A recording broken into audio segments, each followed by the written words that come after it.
I had my first seizure when I was 26 years old. It just literally came out of nowhere. I was walking the dog and I fell down. And from there, things spiraled downward. The seizures were so bad and they were so often, I couldn't do anything. I fell down all the time. I couldn't cook for my children. I was basically being taken care of 24/7. I saw many doctors, did a lot of tests, medications, and the doctors finally decided to send me to Stanford. Open your eyes.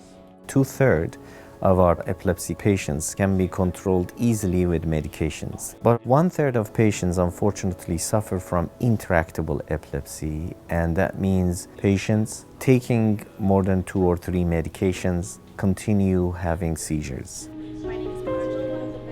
Stanford is an excellent place for patients who are suffering from intractable epilepsy. We collaborate with our colleagues in multiple departments. We try to fuse the clinical and science parts together. So with that teamwork, I think we were quite confident that we were going to be able to help Laura.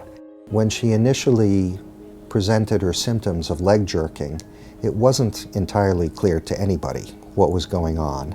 And in fact, the recording of the EEG from the scalp didn't show anything of interest. Dr. Parvizi and others pursued the strong possibility that this was epilepsy near the leg control area of her motor cortex. So for us, it was extremely important to do a functional mapping. Just to give you an idea, if we were 5 millimeter to 1 centimeter off, Laura could never sense her legs. This required a surgical procedure itself to put electrodes over the surface of the brain.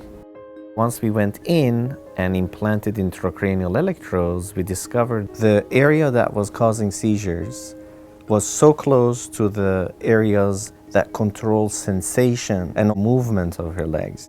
They explained all the risks to me. There was a 90% chance I was going to be paralyzed from my hip down.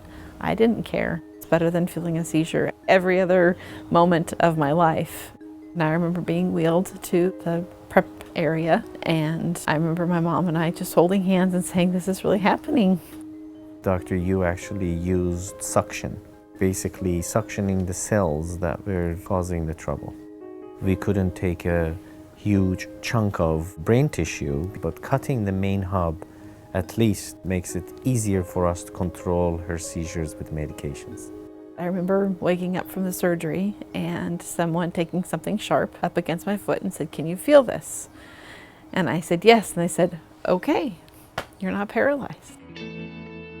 The most that happens to me now is my leg will jerk out, much less severely than it used to.